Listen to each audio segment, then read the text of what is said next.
Welcome, you happy warriors, to today's show entitled The Main Thing is that the main thing remains the main thing.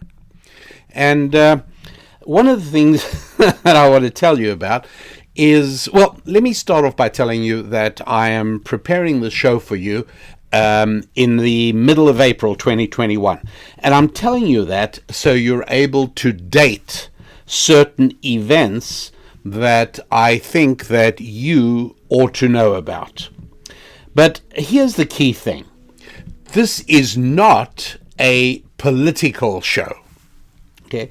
This is a show about personal development. However, learning from history and from the conduct of nations is really useful, or can be really useful. So let me give you an example first, before I move to the question of China, Taiwan, and what that means for your life. Let me give you an example from an earlier period of history. We're talking about the First World War. First World War ends in November 1918, and it was terrible. The massacres in the trenches was absolutely appalling. There was an entire generation of young men wiped out in France and in England. So much so that I saw a poignant speech given by the principal of a girls' high school in 1918 when she spoke to the girls. And she said, ladies, look around you. 1 out of every 2 of you will not find a husband. You will not get married. And this was due to a generation that had been wiped out in the senseless massacre of the trench warfare of World War I. So the war ends in November 1918. July 1919, right? It's only 8 months after the guns fell silent, comes the Treaty of Versailles, where there were tremendous penalties and reparation payments imposed on a defeated Germany. Germany was they had no choice. They had surrendered. They were utterly defeated, and they had to sign. But they were very unhappy about it. And in true Germanic fashion, the German delegation to the peace conference of Versailles stood up after signing the document and took the pen and snapped it in two and dropped the pieces on the table. And I think one of the most disturbing aspects to Germany of the Treaty of Versailles was that Germany basically was no longer able to exert control or have any military forces in a part of Germany called the Rhineland, an area along the River Rhine and the west of the River Rhine in western Germany. And the reason that France and England basically prevented Germany from exercising its sovereignty over that part of Germany was that was the crucible of German industry along the Rhine River. And to this day, by the way, it's still true. If you take a boat along the Rhine River, throughout Germany, you're basically traveling alongside factories and industrial areas because the Rhine was this main transportation corridor. So the coal industry and the steel making industry, all of that is there, and needless to say, the capacity to build armaments. And because World War I ended in France and Belgium remained frightened of Germany, England also somewhat nervous about Germany rising again, they decided to try and make that impossible. And so the Allies controlled the Rhineland. No factories were allowed to produce armaments of any kind, and even steel manufacture was regulated. So that was July 1919, just after World War I ends. 6 years later, it's 1925, there was a European peace conference held in Switzerland. It was called the Locarno pact. And it basically reaffirmed everything that was decided 6 years earlier at the Treaty of Versailles. But above all, it allowed Germany entry into the forerunner of what was going to be the United Nations. It was called the League of Nations back then. And this was now going to sort of introduce this new era of peace and prosperity for Europe. No more war. That was 1925. By 1930, Germany had succeeded in making the Allies withdraw all their troops from the Rhineland. Right up till then, the Allies had placed a certain number of observational troops in the Rhineland to make sure that Germany did not re-enter and re-exert sovereignty over the Rhineland. So 1930, they managed to persuade England and France to sort of pull out and just sort of rely on German goodwill. I don't remember the exact date, but about 4 years later, somewhere around about 1934, Hitler and the Nazi Party seized total control in Germany. They won the elections. They were in charge of everything. And now what happens? Okay, that's about 1934. And now Hitler announces and tells his Wehrmacht that he intends retaking the Rhineland because he wants to rearm Germany and rebuild Germany, which he can't do if they do not have access to the Rhineland. And so he plans to do that. Most of his Wehrmacht, most of his general officer staff told him, don't do it. Why? Because Germany didn't have enough of an army left in the aftermath of World War I to perform a convincing re-seizure of the Rhineland. And they all knew that England, Belgium, France had huge forces massed, about 300,000 men or more on the French-German border, ready to march in at any point.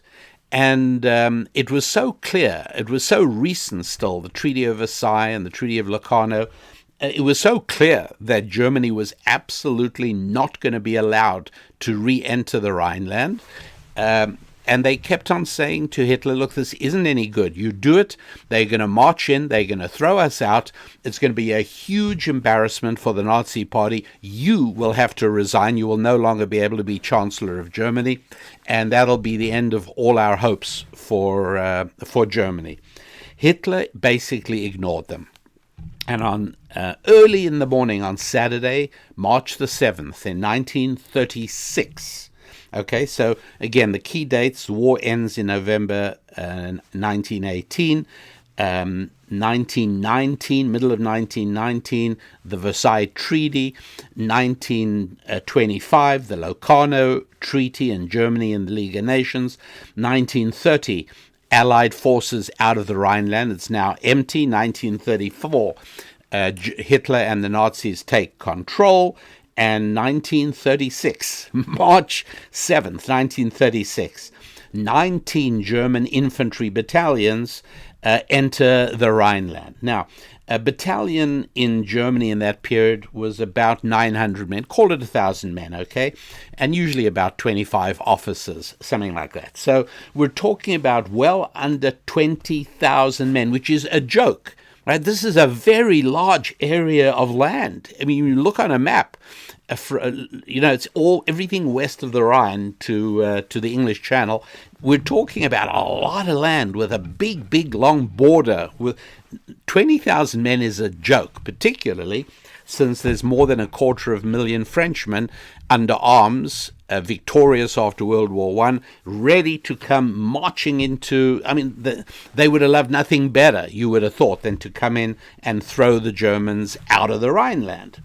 Nonetheless, in spite of this massive violation of important articles in both the Treaty of Versailles and the Treaty of Locarno, they reached the River Rhine by 11 a.m. that fateful Saturday morning, and and then some of the battalions crossed over to the west bank of the Rhine, and there they were. And well, German reconnaissance discovers that thousands and thousands of French soldiers, hundreds of thousands, were congregating on the Franco-German border.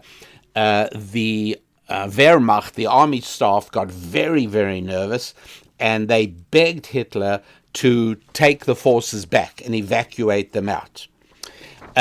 Hitler himself was concerned, but didn't do that. And he told the army, no, this is going to work. And oh yeah, here's an interesting thing. He said, have any of the French soldiers actually crossed the border? This is by about lunchtime on that Saturday. They said, no, nobody's crossed the border. And Hitler said, in that case, you got nothing to worry about. We have reoccupied the Rhineland. Now, it's very important to note that that was the point when Hitler could have been stopped with very little effort. There were only, as I said, less than 20,000 German soldiers, and there was a much larger, much more powerful French military. One of the great historians of World War II was William Shirer, who wrote The Rise and Fall of the Third Reich. Worth reading if you have any interest in that period of history, worth reading. And he writes in the book, if the French would have marched across the border into the Rhineland with the intention of throwing the German army back out according to the treaties, the two Western democracies in March 1936 were given their last chance to halt the serious war and the rise of a militarized, aggressive, totalitarian Germany. In fact, says William Shirer, as we have seen Hitler admitting, had the French army come in, it would have brought the Nazi dictator and his entire regime tumbling down. The Allies let the chance slip. A German officer who was in the chief of staff during the crisis spoke later on and said, "I can tell you that for 5 days and 5 nights, not one of us closed an eye." This was a German officer speaking. "We knew that if the French marched, we were done. We had no fortifications, no army to match the French. If the French had even mobilized, we should have been compelled to retire." It's incredible. The General Staff, the officer said, considered Hitler's actions suicidal. A German general called General Guderian, interviewed by French officers after the end of the Second World War, said, "If you French had intervened in the Rhineland in 1936, we would have been sunk and Hitler would have fallen."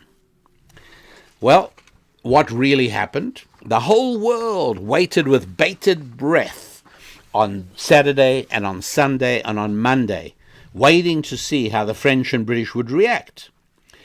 The German troops that entered the Rhineland, those miserably small 20,000 men force, they had orders to scoot back across the Rhine bridges if the French army attacked. However, my friends, in France, the politicians were simply unable to convince their generals to act, and were also unable to get any British support for a military response. So, fatefully, they did nothing. The French army, with its 100 divisions, never budged against the 20,000 lightly armed German soldiers occupying the Rhineland, even though France and Britain were both obligated by treaty to preserve the demilitarized zone of the Rhineland, and they did absolutely nothing. This was a tremendous gamble for Adolf Hitler, and it might have cost him everything. If his troops had been humiliated by their old enemies, he was done for. He would have had to resign. Later, Hitler would privately admit, and this stuff's recorded, the 48 hours after the march into the Rhineland were the most nerve-wracking in my whole life.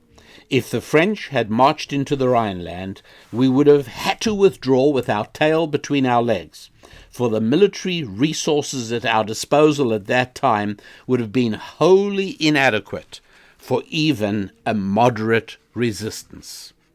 Pretty amazing stuff. And so what is the lesson here? The lesson here is the danger of cowardice and how failure to act in a reasonable and moderate way today can force you to act in a very much more unpleasant way tomorrow. The only reason France and England had to fight Germany in World War II, with all that entailed, was because they neglected to do a simple thing. They could have literally used half a division to march across the border and eject fewer than 20,000 German soldiers. That's all they had to do, and they couldn't do it. And you can imagine the headlines of the press. Threat of war. Our leaders are going to allow a piece of paper to throw us into a war with Germany again. Those were the headlines. And so the government of both France and England literally had no ability whatsoever to get the nation behind a simple police action that had to happen, and that didn't happen, and great tragedy followed. So what is the lesson? And it's a lesson from ancient Jewish wisdom as well. I won't for now go into the biblical sources because I'm giving you a historic source for now. But that is that any time that you need to confront something that is happening that you don't want to happen, you need to act boldly and decisively and firmly immediately. Because if you don't, all you do is embolden the other side. I remember two instances in my rabbinic congregational life.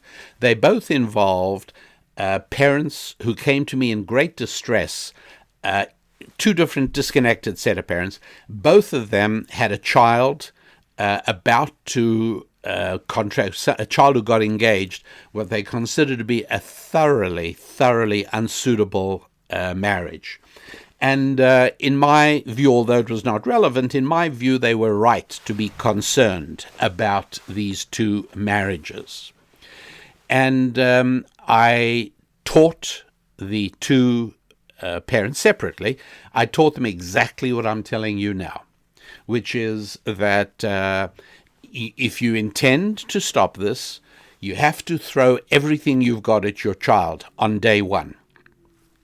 And the first family said to their son, immediately after leaving my office, they went home, they spoke to their son, and they said, we disapprove of this wedding. We will not arrive and show up at the wedding. We will play no role in the wedding. And you and your wife will not be welcome in our home. That's how strongly we feel about it. Now you can decide what to do. Well, they were very courageous, and I had explained to them, and I said, worst comes to the worst, and the marriage goes ahead. You don't necessarily have to stick to that commitment. You know, it would be understandable for you to say, we were upset, we were sorry, let's move forward. Your goal now is not to create a lifetime of conflict with your son and his wife. Your goal is to stop the marriage. If that succeeds, that's good. If it doesn't, then you have to deal with the outcome. Anyway, their son was so shocked and so horrified that he put a pause. He broke the engagement, and that marriage never happened. The other family, the other set of parents, they were like England and France. They didn't have the will in them in order to make that powerful statement, to basically drop the atom bomb. They couldn't do it. And so they continued with, we're very unhappy. We don't know if we should come to the wedding. Well, all that does is little by little, it keeps strengthening the other side. Their son just was re-strengthened. He said, I'm shocked and horrified you wouldn't want to come to the wedding. And he basically, they didn't say they wouldn't. They just said, we don't know if we should. They sounded weak. So he reacted strongly and he said, well, you know what, you'll have to decide whatever you decide, you've got to decide to do. But all it did is it made him think to himself, you know what, I may have to get married without my parents' blessing. And then they tried something else. Well, if you go ahead with this, we may. And by that time, he just laughed them off. He saw them as weak, and he went ahead. And honest to goodness, I wouldn't tell you this if it wasn't true, but that couple got divorced. It was a good few years. It was more than 10 years later, but it was not 10 happy years. It was 10 problematic years culminating in a divorce. So these are principles that we learn from history. And I tell you all of this, and that in itself, by the way, I hope you'll consider that already worth the price of admission, because that in itself is already a very valuable lesson, right? And that is that if you act firmly and decisively, it takes a lot of courage, no question about it. It takes real guts. But if you act firmly and decisively at the beginning of the problem, you stand a much better chance of heading it off. And this is true in your family life, it's in business life, it's in extended family life. It's worthwhile really just making a note of this principle so as you really absorb it and you prepare yourself to have the willpower, to have the courage to stand and boldly resist when something happens. I hope you never have to deploy it. But if you do, it's as well to know that if you just do a succession of little objections, one after the other, you're bound to lose. Britain and France didn't even make any small objections. I think they spoke to the League of Nations, which was as useful then as the United Nations is today, and gutless, completely gutless, and you always end up paying for gutlessness. You end up paying for cowardice. You end up paying for lack of will and strength. You do, and so it's worth knowing.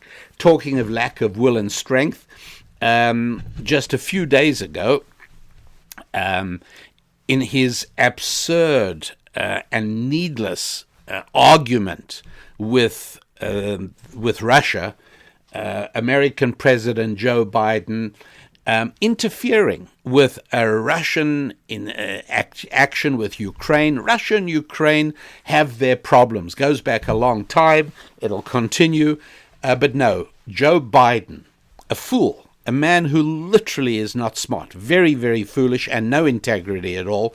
We know from the fact that he plagiarized, going back to when he was a young man, and then later on plagiarizing a Neil Kinnock speech from Neil Kinnock, the English politician. He tried to make it his own. This is not a man of integrity or wisdom of any kind whatsoever. And so basically to avoid looking in the correct direction of problems, namely across the Pacific and China, he looks across the Atlantic to Russia and decides to show what a big boy he is. And so he does something unprecedentedly stupid, and that is he calls the head of state of another country, namely Mr. Putin, he calls him, oh, he's a killer. I mean, how silly and nonsensical. That has nothing to do with statesmanship whatsoever. And so, and now he sends some warships in towards the Black Sea in order to show that, and to use his words, our commitment to Ukraine is rock solid. What does that mean? Meaningless words, right? It's a sentiment, not a policy. There's no treaty, there's no commitment. What does that mean exactly? Our commitment to the Ukraine is rock solid. So he sends ship. Anyway, the whole point I'm telling you about this when I'm talking about willpower, strength, boldness, courage, is that Mr. Putin sent a message to President Biden saying, you'd better take your ships away because we will otherwise inflict serious damage on them. So guess what President Joe Biden of the United States did? Turned the ships back. What an unbelievable display of cowardice and lack of willpower. You shouldn't have sent them in the first place, you fool. But having done so, my goodness, pull them back when who blinked? Funny that the Secretary of State is Antony Blinken, because a whole lot of blinking is going to be going on, I'll tell you that. So that's not all.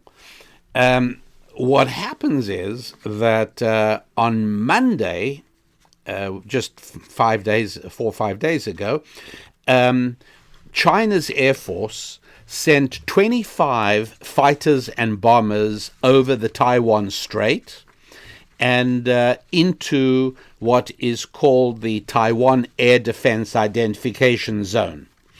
So it's what was it? I have the list. 14 J-16 and J-10 fighters, 4 H-6 bombers, and 2 Y-8 anti-sub warfare planes, and 1 KJ-500 early warning aircraft. You may remember I was one of the first to start talking a long time ago on this show about China starting to build aircraft carriers, and I told you when the very first aircraft carrier was launched, well, that was early on in the massive escalation of military strength that China has been doing since then. And so Monday, they send over 25 airplanes into the Taiwan Air Defense ID zone, and it's the biggest that China has sent over towards Taiwan, I think ever, but certainly for a very long time. So the Taiwanese Air Force responded, of course, with their usual patrol aircraft, and they tracked the Chinese planes. But that's it, right? They didn't do anything to deter them. And not only that, but the main Chinese aircraft carrier has been sailing around Taiwan and doing all kinds of drills. So they also sent a warning to our carrier, the USS John McCain. It's too bad about that name. And they warned America to move its... did I say carrier? It's not a carrier, it's a destroyer, I'm sorry. As the reason carrier was on my mind is because the Chinese Communist Party, the Chinese government, in their army, they now have strong missile capacity to destroy aircraft carriers. Serious stuff we're talking about. These are missiles that are launched from the mainland and can destroy an aircraft carrier anywhere in the Straits of Taiwan.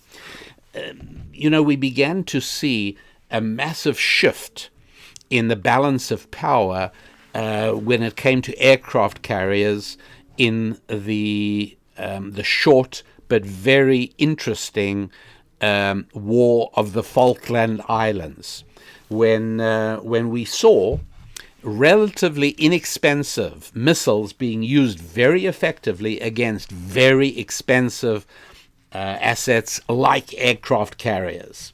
And so we've always seen the aircraft carrier as foundational to the strength of the United States Navy. And indeed, in World War II, that was the case. There's no question about it. Essentially, the war in the Pacific was a war between Japanese aircraft carriers and American aircraft carriers. And so what's happening is China is increasing the pressure on Taiwan. Now, Antony Blinken, the State Department, announces to China, and again, you've got to listen to the wording. Remember what I just told you about our commitment to the Ukraine? Well, the State Department issued a statement to China that Washington has a rock-solid commitment to Taiwan. That was this week they made that statement. Well, a rock-solid commitment like our rock-solid commitment to Ukraine? What is the United States' commitment to Taiwan? You are probably all aware there is no treaty. There is nothing that obliges the United States to come to the defense of Taiwan. There's nothing that obliges the United States to militarily defend Taiwan. The United States has maintained a very ambiguous position with respect to Taiwan, but it has included arming Taiwan with fairly credible military assets. But meanwhile, China, of course, is warning the United States about being very careful not to cross lines with Taiwan and don't play with fire. And here's the important thing, and I'm going to ask you to sort of bear this in mind with respect to some of the things we're going to be talking about during the remainder of today's show. And that is that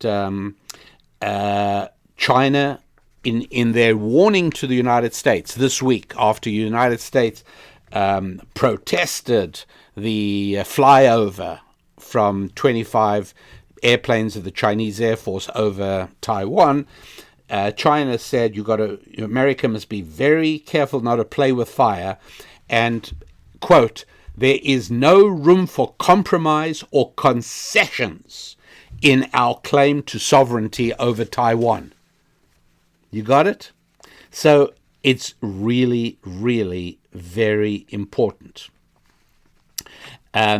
China objects to any sort of official contact between the U.S. and Taiwan. And so what's important here is, again, this gutless response.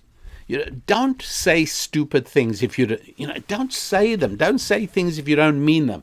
Or in other words, as any gun owner, as any person who treats the Second Amendment in the United States seriously, never point a weapon at somebody if you're not willing to pull the trigger.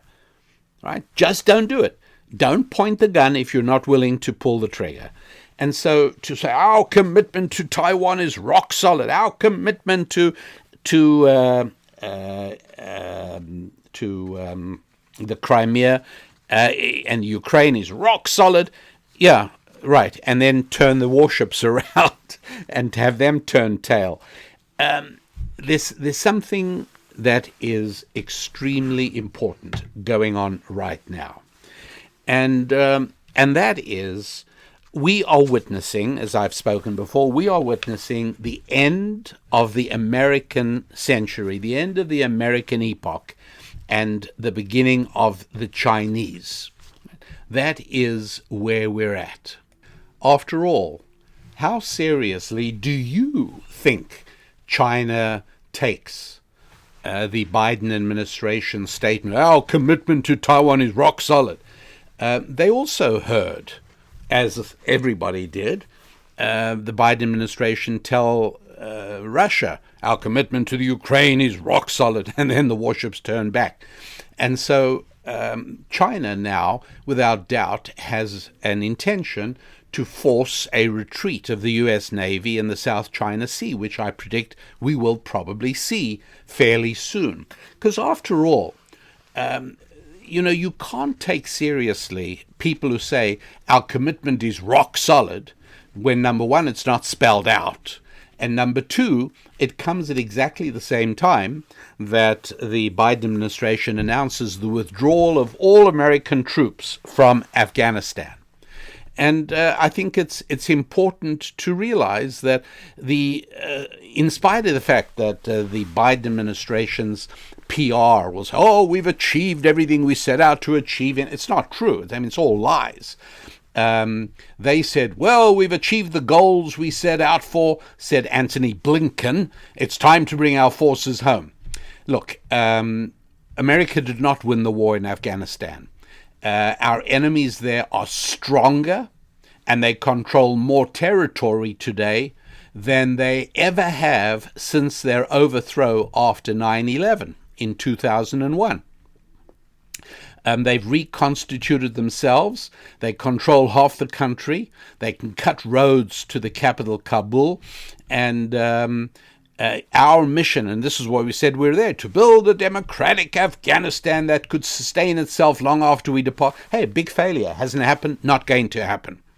There's no guarantee that Al-Qaeda will not reestablish itself under Taliban control in Afghanistan.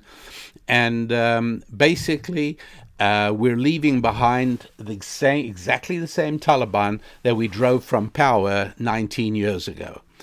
Or 20 years ago. So on the one hand, we are running away from Afghanistan. And on the other hand, we're saying, oh, take us seriously, take us seriously. No, it is perfectly clear that America lacks the courage, lacks the will, lacks the boldness to do anything at all on a military front. Okay, now, why is all this important? I told you one major lesson for your lives, namely that there are times when if you don't act boldly and with courage, you'll end up fighting a much harder struggle down the road. The second situation I want to talk about is China and Taiwan, not in 1939, but in 1971. What happened in 71? Well, President Nixon made his famous overture to China, right? There'd been almost no contact since the People's Republic of China had been set up under the Communist Party. And all of a sudden, Richard Nixon, wisely and boldly decides to open up China. He sends Henry Kissinger 50 years ago, right? It was July 1971. And he went to Beijing, and this is the important point, with a lot of things that he wanted to clarify with the Chinese. One of them was that he wanted to get from them an invitation for his boss, the President Richard Nixon, to visit China. Okay.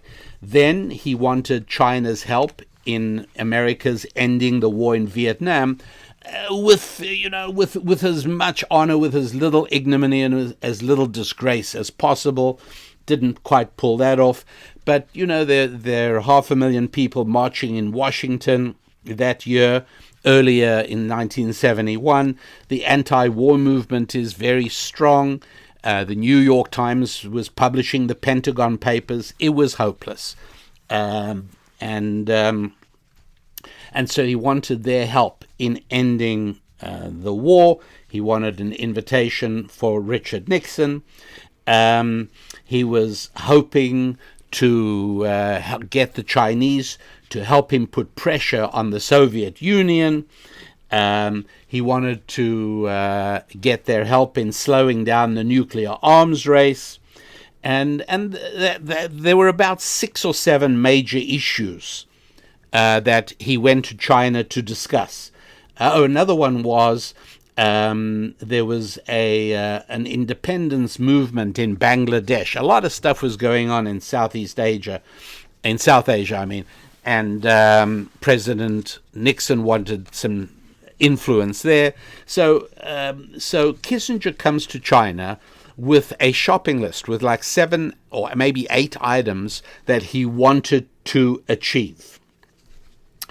Zhou Enlai, the Chinese president at the time, he responded to all of this by just repeating again and again and again one simple statement. It must have driven Henry Kissinger berserk. He said, if this crucial question of Taiwan is not settled, there's nothing else to talk about. If Taiwan is not settled, there's nothing else to talk about. Taiwan settled means to reaffirm and establish utter Chinese control over Taiwan. Taiwan is part of one China. And it's very, very interesting because all that Zhou Enlai, the Chinese president, all he wanted to do was to persuade Kissinger to agree to recognize the People's Republic of China as the sole legitimate government in China and Taiwan. and to make sure that everyone understood Taiwan was an inalienable part of Chinese territory, and it must be restored to the motherland. He also stressed that America must withdraw all its armed forces, dismantle its military installations, and so on and so forth. So Kissinger comes with a long list of all kinds of things he wants to talk about, and China responds with only one thing. We won't talk about anything else if we can't settle Taiwan. And no matter what Henry Kissinger said, Zhou Enlai just came back and said there's nothing else to talk about if we don't get Taiwan settled. I think that you might be able to see now where we're headed here. When I named this show, the main thing is that the main thing remains the main thing, I think you can see where this lesson is coming from. That to China, the main thing is Taiwan, and it's the main thing that stays the main thing all the time. Back to July 71, when Henry Kissinger was visiting China, he raised all these issues, Vietnam, he raised Korea, the Soviet Union. No matter what he raised, Zhou Enlai repeatedly returned the conversation back to Taiwan. The only question between the two of us, the record shows, he said, would the U.S. recognize the People's Republic as the sole government of China and normalize diplomatic relations? And Kissinger said yes, as soon as the 1972 elections are over. And number two, Zhou Enlai said, we want Taiwan to be expelled from the United Nations and the seat on the Security Council given to Beijing. And again, Kissinger said yes. And so President Nixon did visit China, but Taiwan was kicked out of the United Nations. And under that other great cowardly president, President Jimmy Carter, the U.S. tossed away its 1954 Mutual Defense Treaty with Taiwan and threw it out. And it wasn't until 25 years later that Congress came up with the Taiwan Relations Act, which says that the U.S. doesn't want to see any forceful attempt to determine the future of Taiwan. It can only be done peacefully, etc., blah, blah, blah. Again, no commitment of on America to come to the defense of Taiwan, nothing like that at all. And all of it means absolutely nothing. And to China, there's only one focus. It was then and it is now.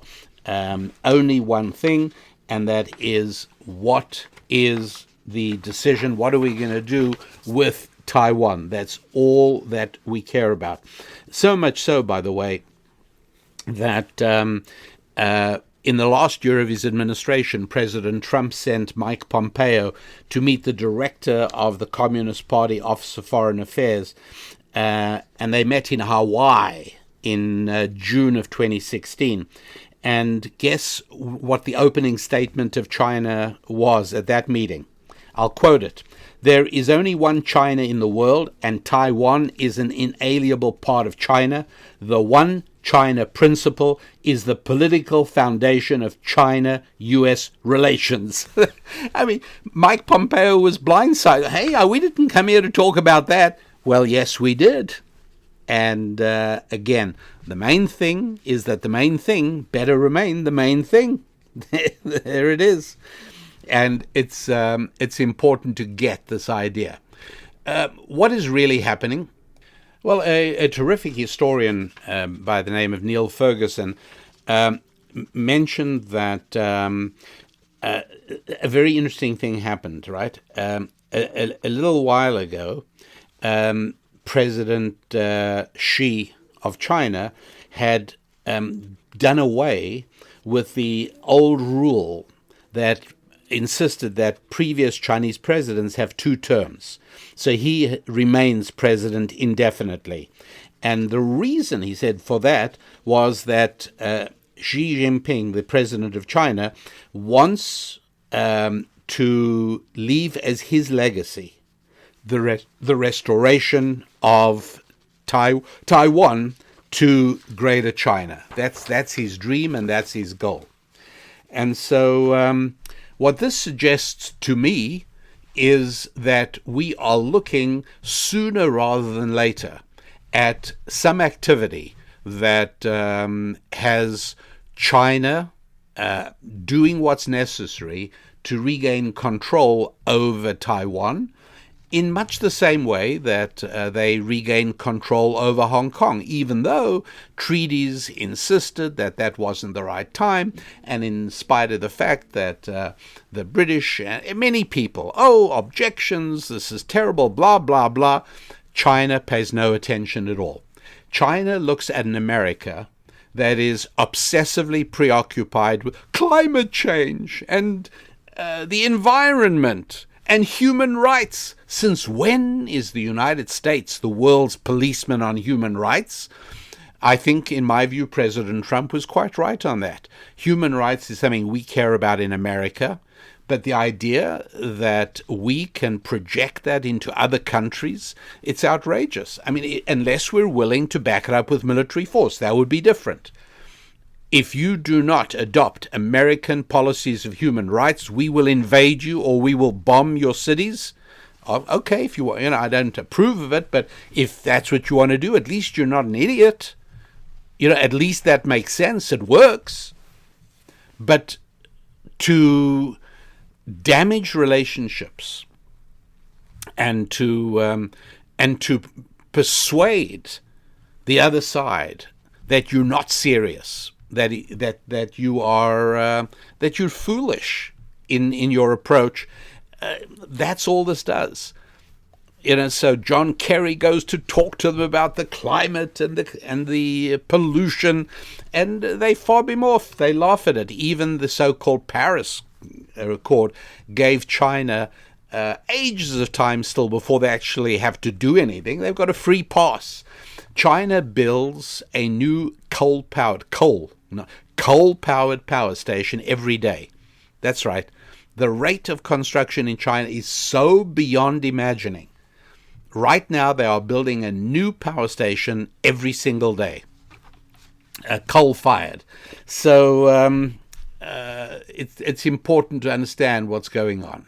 So because of the legacy that President Xi would like to see himself leave, namely restore Taiwan, and on the heels of action in Hong Kong, which was unpopular around the world, it made no difference to the Chinese.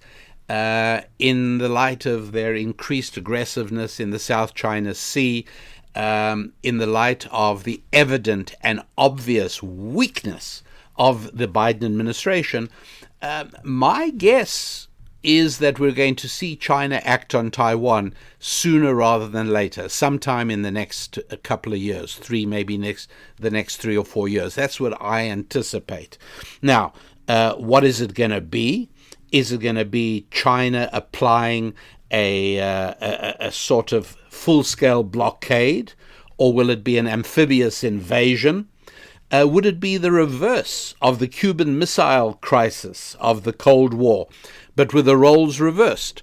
Would it be a Chinese naval blockade of the island, or would it include an invasion? Or would it be a heavy economic pressure? And all this is very important because Taiwan is the world's main supplier of semiconductors, right? So whether it doesn't matter, you want to build cars, you want to build computers. I mean, there's nothing today. You want to build a refrigerator or a stove, whatever, a washing machine, everything you can think of uses semiconductors today.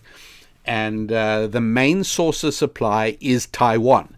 So when I speak about seeing something unpleasant happen in the next few years, the implications are very serious. There's no question about it. But the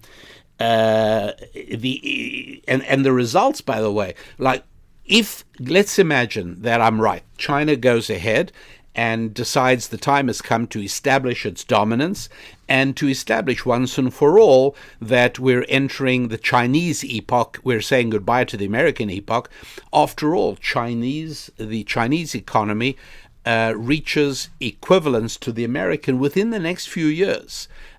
Nobody thinks it'll take longer than 7 or 8 years, max. Most people, including me, think it'll happen before that.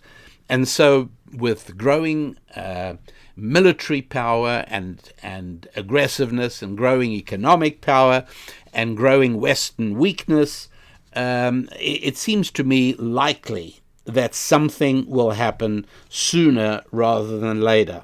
Now, if it happens, okay, what does it signal? And if America does nothing, which I don't think, right? I mean, will Biden be the one who suddenly is going to be willing to plunge America into a military action? England and France were not willing to do that in 1936, where it was much more obvious. And I don't see any reason to be optimistic about Biden's courage or integrity on this. It's not going to happen, right? Not going to happen.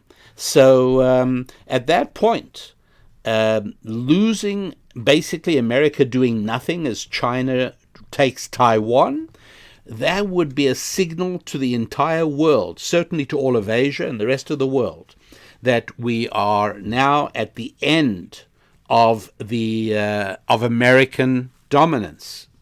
The whole Pacific region will shift its focus from America to China. It would show that China's return to primacy in Asia after what they see as 200 years of humiliation. All of this is going on in China right now. We're moving, and this is President Xi's great legacy. After 200 years of international humiliation, we are finally going to regain our position of primacy, not only in Asia, but the world as well. What would we see happen then?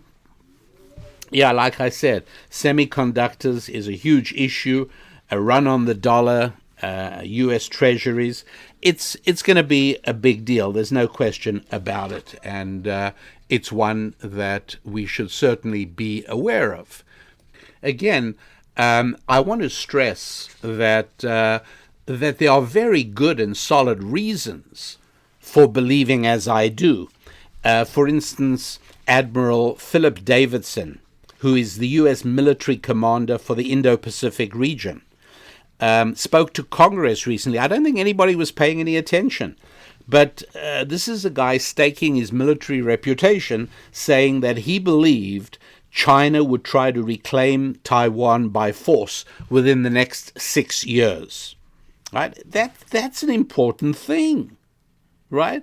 And when that happens, all that the President Biden is likely to do is bleat protest, whoa, blah, blah, blah, blah, none of which will mean anything whatsoever. Because, my friends, something I've spoken many times before on this show, power is more important than paper.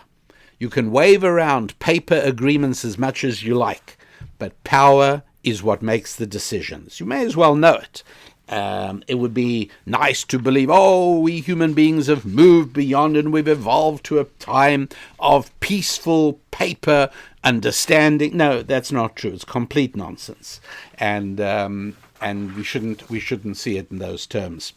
Nothing has changed in how China's current leaders view the reunification of Taiwan. You've got to realize that to them, Taiwan is an embarrassment, right? You got to remember that to China, Taiwan is the island where the side that lost the Civil War in 1949, 1950, at that period when they lost against the communists, that's where they fled. And now they set up this little government on this little island, and foreign powers, prop them up there in Taiwan. This is a big embarrassment to China.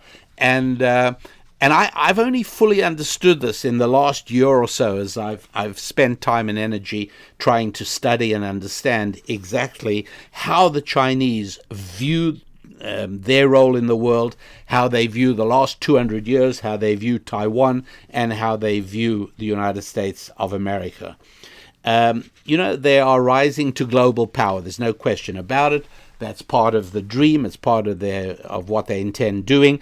And obviously, they have to regain control over what they consider to be their rightful territory. They've cracked down in Hong Kong. They've cracked down on the Uyghurs in Xinjiang. They've cracked down on Tibet. They ignore Western protests about human rights violations. And all of that just shows that, in my view, President Xi views the United States as weakened and distracted by silly things like the climate and other matters. And he realizes that there is a window of opportunity during the Biden administration, a window of opportunity that I don't think they're going to want to miss.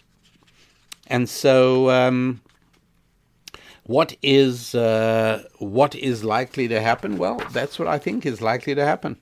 I really do. And I think that the reasons for China to act now are much more compelling than the reasons for China to wait. Now is the right time for them to make a move on Taiwan. I don't think that you'll open your paper to find a report that bombs are falling on Taipei, the capital of Taiwan. I don't think that at all. But what I think is we might find that China occupies, they send their navy in to occupy their two little islands off Taiwan, between Taiwan and China, Quemoy and Matsu. I may be mispronouncing. But they were claimed by Taiwan, and Taiwan likes to assert that they control these two islands. There was some action back in 1958 there, but they've basically been accepted as Taiwanese. So I think it's quite possible that China would take over those islands as an opening ploy in the action. What would America do in response? I don't think anything. I don't even think they would do sanctions, because our trade with China is too important, and the European Union would not join in on sanctions, so it would be meaningless anyway. So I'm pretty sure the response would not be sanctions. And for them, there's no advantage in waiting. Right now, Taiwan is waiting for America to make good on the supply of military equipment, and it may be some years away. And so Taiwan is not at its best position that it's been in terms of its own defense. Number two, I would also say that one of China's concerns is the growing strength of India. So why wait? Why wait for a change in the balance of power between China and India? China will obviously always remain stronger for the foreseeable future, but right now they don't have to worry about India. I'm not sure that's true in 10 years' time. I'm just stressing why, if I were President Xi of China, I'm saying to myself, you know what? It's time already. I don't know for how long I'm going to stay president. I want to leave a legacy. We did well with Hong Kong. Nobody stopped us there. We have very high prestige in China because of how we handled the Wuhan pandemic. The whole Communist Party in China, their party structure is in a very activist mood. It's building infrastructure around the world. It's just a good time. Good time. Could China say, hey, we'll take care of Taiwan in 20 years' time? Yeah, it could happen. I just don't think it's very likely, because Biden is a godsend to China right now. An absolute godsend. They are laughing at him making war with Russia. I mean, it's a joke. And so, That's what I think is happening. Now, why do I tell you all this? Not because I think you should invest or sell short Taiwan Semiconductor Manufacturing Company. Nothing like that. Those things are largely outside our sphere of influence. We're ordinary people, us happy warriors, and the reason I'm telling you all of this is because world events will take place. They will be what they will be, right? I think you might think a little bit about what might be the results in practical terms of a Chinese takeover of Taiwan, and we can each think about how this might affect our lives, our business, what we do, where we do it. So, think about that. But here's the main reason I've told you all of this. The main reason I've told you all of this is because to China, the main thing is that the main thing remains the main thing. They have been so clear. They've been clear for 50 years that the only thing they'll talk about with the United States is Taiwan.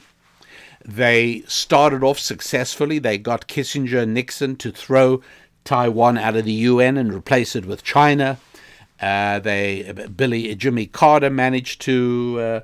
they persuaded him to get rid of the treaty with Taiwan.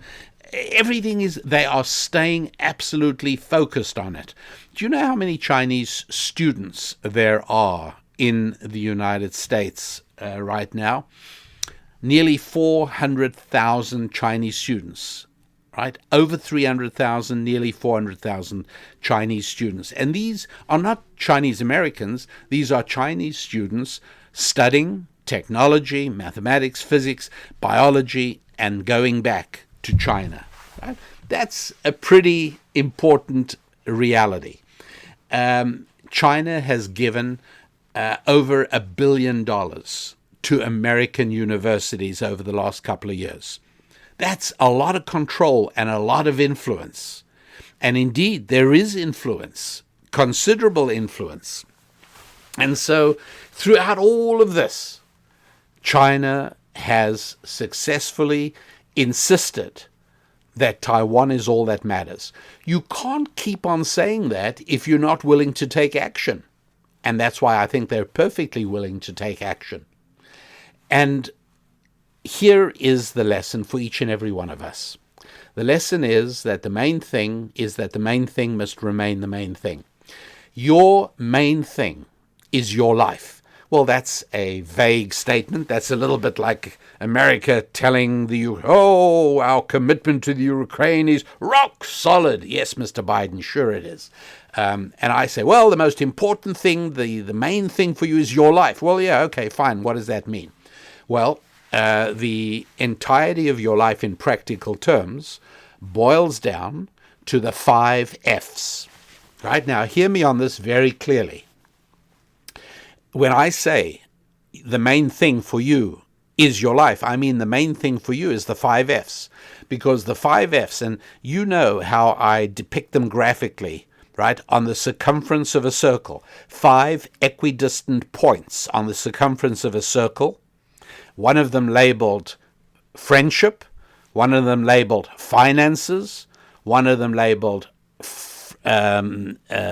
faith, friendship, finances, faith, one of them labeled family, and one of them labeled fitness, everything having to do with your health. Those 5 points on your circle can be connected to one another with straight lines.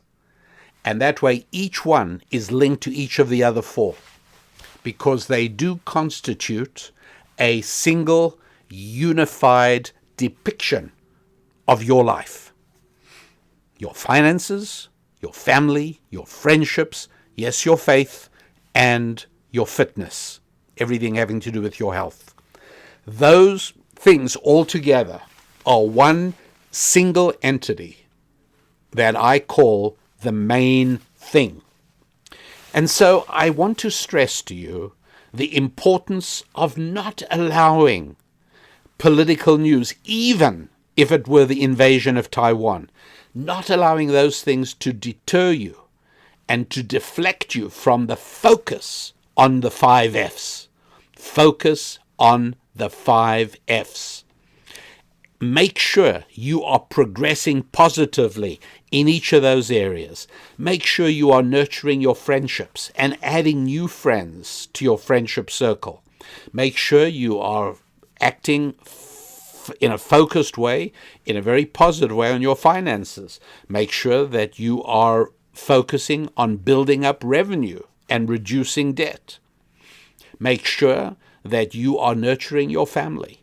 Make sure you are investing in your marriage. Make sure you are investing in your children.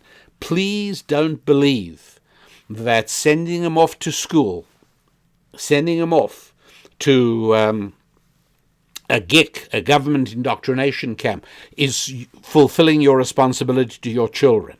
Your children are your legacy. Your children are you. Your children give you immortality. Yes, family is something that also requires your focus. Your faith, I don't have to tell you how important that is. And many of you need to work hard on that because you don't feel your faith. Fine. Well, then you have to work on it.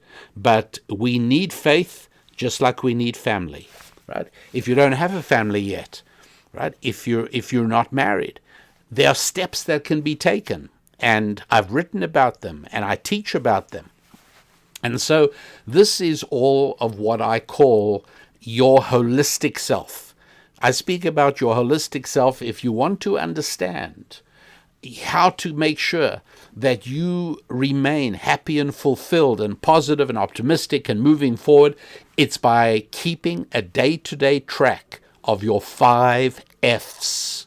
That's what's important.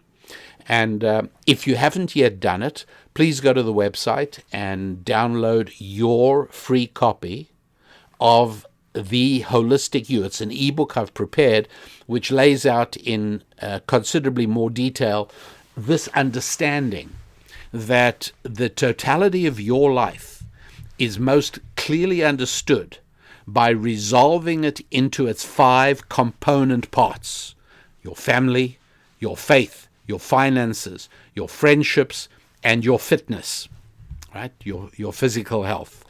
All of these things. And it's hard. I'm not saying it's easy, but I give you instruction. I guide you. I walk with you along this journey. Don't neglect any of the 5. Keep in mind this picture of the circle with friendship, finances, faith, family, and fitness written on 5 equidistant points around the circle, all connected with one another by straight lines, and you will begin to see how this works. So do go ahead and go to RabbiDanielLappin.com. It's the website. You'll also find it at youneedarabbi.com. And make sure you get your free download of The Holistic You. It's an important ebook. I really want you, particularly at this time where I think we're facing considerable dangers in the United States and in every country on earth. It is a time that is incendiary. It's a time where things are happening. This is not a time of laid-back tranquility. And so, particularly at a time like that, there are opportunities, and those can best be seized and exploited if your 5 F's are in good shape. I cannot stress this enough. And the whole reason I told you the Chinese story is not because I'm predicting that China is going to act on Taiwan. Yes, I think that will happen. But it's not going to have as much impact on your life as a dramatic embrace of your 5 F's would have on your life. And so that's what I mean. In the same way that to China, Taiwan is the main thing and it stayed the main thing, so it is that for you, your 5 F's are the main thing. And it's important that the main thing stays the main thing. That is the idea. At the website, RabbiDanielLappin.com, you can also write to us. You can also read back editions of Thought Tools, of Susan's Musings, our Ask the Rabbi column. The latest one is an interesting one. I think you'd find it interesting, and there've certainly been a number of comments from people who've written in about it. So all of that on RabbiDanielLappin.com. So head over there, write to me. I love to hear from you. You know I like knowing where you are listening from, and I greatly enjoy putting more pins in my map as our listenership spreads far and wide across this great planet of ours. And again, thank you for spreading the word of this show. I appreciate it very much indeed, getting it out there, increasing the people who are listening to the Rabbi Daniel Lappin Show, where we are now as far as we can go for this week. And so just stay firmly focused on your 5 F's as we move ahead to the upcoming week. And I, your Rabbi, Rabbi Daniel Lappin, reminding you that the more that things change, the more we need to depend on those things that never change. And you know what those 5 things are, the important thing that never changes.